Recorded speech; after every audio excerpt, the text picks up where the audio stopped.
ಬಟ್ಟೆ ಇಟ್ಟಿಲ್ಲ, ನಿನ್ಗ್ಯಾಕೆ ಮನೆ ಇಲ್ಲ, ನೀನ್ ಯಾಕೆ ವಿದ್ಯಾವಂತನಾಗಿದ್ಯಾ, ನೀನ್ ಯಾಕೆ ಬಡವನಾಗಿದ್ಯಾ ಅಂತಂದ್ರೆ ನಾನು ಹಿಂದಿನ ಜನ್ಮದಲ್ಲಿ ಪಾಪದ ಕೆಲಸ ಮಾಡ್ಬಿಟ್ಟಿದ್ದೆ, ಅದಕ್ಕೋಸ್ಕರ ಈಗ ಈ ತರ ಹುಟ್ಟುಬಿಟ್ಟಿದ್ದೀನಿ ಅಂತ.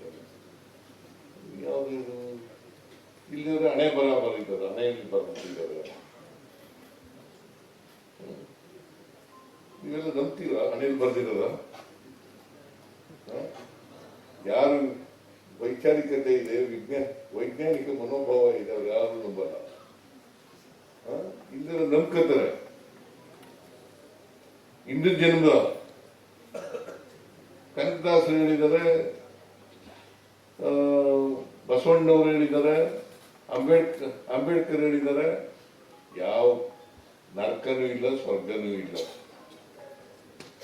ನರಕ ಸ್ವರ್ಗ ಇದೆಯಾ? ನರಕನೂ ಇಲ್ಲ ಸ್ವರ್ಗನೂ ಇಲ್ಲ, ಹಿಂದಿನ ಜನ್ಮನೂ ಇಲ್ಲ ಮುಂದಿನ ಜನ್ಮನೂ ಇಲ್ಲ.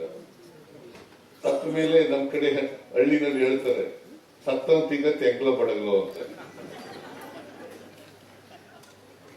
ನಮ್ಮ ಹಳ್ಳಿನಲ್ಲಿ ಹೇಳ್ತಾರೆ, ಮೆತ್ತ ಇದೆಯಲ್ಲ ನೀನು, ಸತ್ತಂತೀಗ ತೆಂಗ್ಲ ಬಡಗಲು ಅಂತ ಹೇಳ್ತಾರೆ. ಸತ್ತ ಮುಗೀತು, ಹಿಂದಿನ ಜನ್ಮದಲ್ಲಿ ಹುಟ್ಟಿದೆ, ಮುಂದಿನ ಜನ್ಮದಲ್ಲಿ ಹುಟ್ಟಿದ್ದಾರೆ. ನಾನು ಹಿಂದಿನ ಜನ್ಮದಲ್ಲಿ ನಾಯಿ ತರ ಹುಟ್ಟುಬಿಟ್ಟಿದ್ದೆ, ಈಗ ಮನುಷ್ಯನಾಗಿ ಹುಟ್ಟುಬಿಟ್ಟಿದ್ದೀನಿ. ಅಥವಾ ಈಗ ಮನುಷ್ಯನಾಗಿ ಹುಟ್ಟಿದ್ದೀನಿ, ಮುಂದಿನ ಜನ್ಮದಲ್ಲಿ ನಾಯಿ ಆಗಿ ಹುಟ್ಟಿದ್ದೀನಿ. ಇವ್ಯಾವುದೂ ಇಲ್ಲ. ಈಗ ನಮ್ಮ ಮನೆಯಲ್ಲಿ ನಮ್ಮ ಅಪ್ಪನಿಗೆ ನಮ್ಮ 6 ಜನ ಮಕ್ಕಳು, 2 ಹೆಣ್ಮಕ್ಳು, 4 ಜನ ಗಂಡು ಮಕ್ಕಳು. ನಾವು ಒಬ್ಬ ಮಾತ್ರ ಓದ್ದೆ, ಬಾಕಿಯವ್ರು ಯಾರು ಓದಲಿಲ್ಲ. ನಮ್ಮ ಅಣ್ಣ ಒಬ್ಬ 4ನೇ ತರಗತಿವರೆಗೂ ಓದಿದ್ದ. ನನ್ನ ತಂದಿರಿಬ್ರು ಶಾಲೆಗೆ ಓದಿಲ್ಲ. ನನ್ನ ಒಬ್ಬರು ಮಾತ್ರ ಓದು ಅಂತ ಬರೆದ್ಬಿಟ್ಟಿದ್ರ,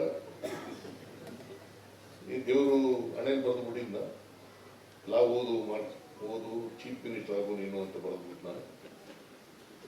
ಇವ್ರಿಗೆ ನೀ ಶಾಲೆಗೆ ಹೋಗ್ಬೇಡ, ಅವಿದ್ಯಾವಂತರಾಗಿ ಉಳ್ಕೊ ಅಂತ ಬರೆದ್ಬಿಟ್ನ. ಆತರ ಬರೆದ್ರೆ ತಾರತಮ್ಯ ಮಾಡೋದಾಗಲ್ವಾ? ಮತ್ತೆ ದೇವ್ರ ದೃಷ್ಟಿ ನೀವು ಎಲ್ಲ ಸಮಾನರು ಅಂತ ಇದಕ್ಕೆ ನೀವು ತಿಳ್ಕೋಬೇಕಲ್ವಾ?